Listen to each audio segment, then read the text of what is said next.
meningkatkan produksi ASI.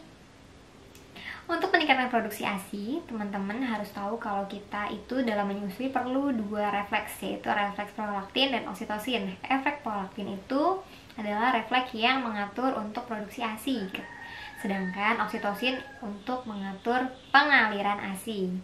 Nah, gimana caranya biar ASI kita meningkat? Refleks prolaktin ini akan bekerja untuk memproduksi ASI.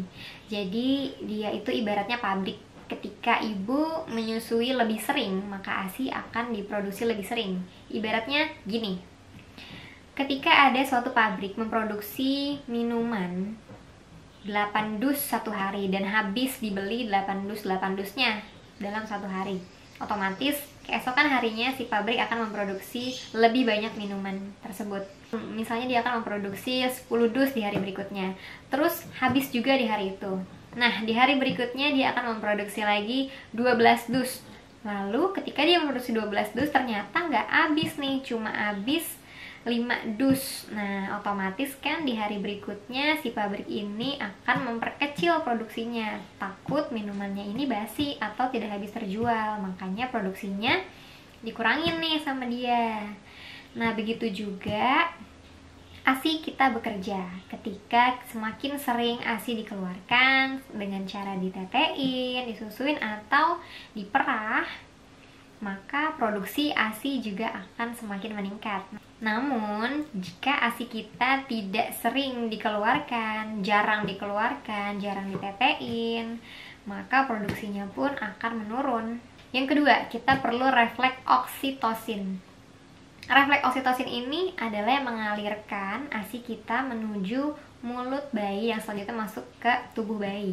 Nah, refleks oksitosin ini tugasnya mengalirkan. Jadi walaupun produksi ASI kita banyak, tapi refleks oksitosinnya ini tidak bekerja, dia nggak akan ngalir dong. Walaupun sampai payudaranya ini udah penuh banget, tapi nggak ada refleks yang ngalirin, nggak ada si oksitosin, nggak akan mungkin ASInya bisa keluar. Nah, gimana caranya kita meningkatkan si oksitosin ini? Cara meningkatkan oksitosin itu yang pertama, ibu harus tenang. Kalau ibunya tenang, tidak cemas, tidak khawatir, rileks, maka si oksitosin ini pun juga akan meningkat. Yang kedua, usahakan ibu menyusui bayi sambil menatap bayi, tidak sambil menonton TV, tidak sambil ngobrol atau bermain gadget. Usahakan netein sambil tatap bayinya, lihat tingkah lakunya, lihat senyumnya, lihat tangan mungilnya, lihat dia menangis, tatap dengan penuh kasih sayang. Pasti ibu-ibu di sini ngerasain deh ketika kita ngelihat anak kita atau dengar suara tangisannya, tiba-tiba nih payudara langsung berasa kayak ada sinyal-sinyal bengkak-bengkak mau keluar gitu. Yang ketiga, usahakan ayah ikut dalam mengasuh bayi. Ayah bisa membantu apa aja sih? Menyendawakan bayi, kalau dedeknya nangis atau ibunya lagi ngapain dulu, bisa bantu gendong bayi, ganti popok, mandiin, pijat bayi.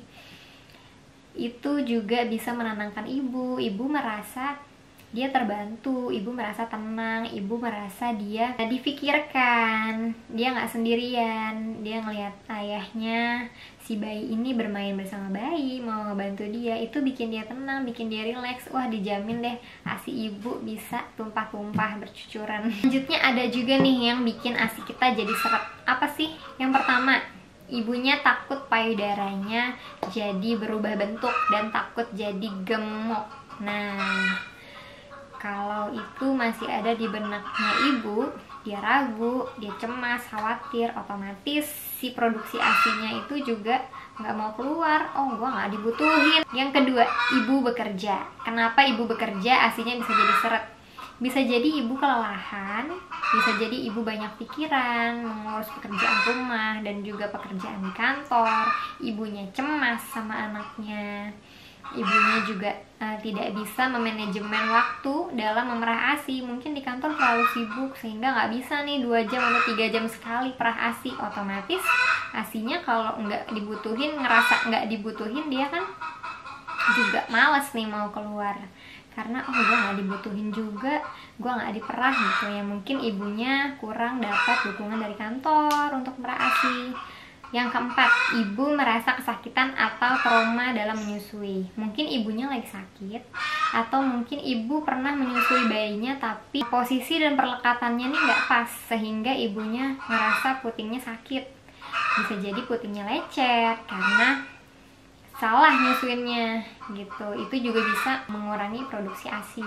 Yang kelima, ibu merasa sedih, cemas, takut, kebingungan. Semua merupakan tanda-tanda depresi atau stres ya, masalah psikologis ibu. Jadi psikologis ibu ini sangat mempengaruhi. Balik lagi ke peran keluarga dan suami. Gimana caranya mereka bisa menenangkan si ibu, bisa membantu, saling membantu, sehingga si ibu ngerasa dia nggak sendirian.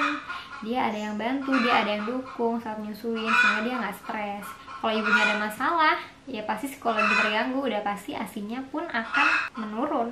Yang keenam, ibu malu menyusui. Mungkin bareng sama mertua, atau bareng sama ipar, atau dia lagi kondangan, terus dia lagi pergi sehingga dia malu buat nyusuin. Nah, ketika ASINya harus keluar di setiap 3 jam, tapi karena si ibu ini malu, ASINya jadi nggak bisa dikeluarkan.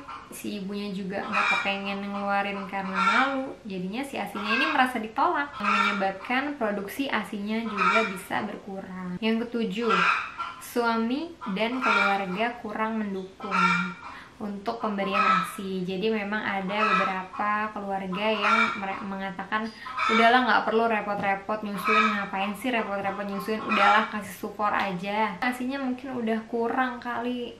Nah, hal-hal yang kayak gitu yang mempengaruhi psikologis ibu sehingga menyebabkan ASINya juga bisa berkurang. Kalau misalnya temen nanya, kalau untuk booster ASI gimana? Apakah bisa meningkatkan produksi ASI? Sebenarnya tidak ada yang namanya booster. Kalau kita perhatikan dari cara kerja ASI, produksi ASI, dan anatomi payudara, apapun boosternya, refleks prolaktin dan oksitosinnya ini tidak bekerja, itu nggak akan ngaruh boosternya ini. Misalnya kata temenku boosternya itu minum susu, tapi kalau si ibunya nggak suka susu, terus stres, ngerasa nggak nyaman, justru malah bisa jadi seret nih si ASINya. Untuk lebih lanjutnya langsung chat aku atau komen di bawah. Untuk lebih lengkapnya bisa hubungi kami. Semoga teman-teman dimudahkan selalu dalam menyusui. Assalamualaikum warahmatullahi wabarakatuh.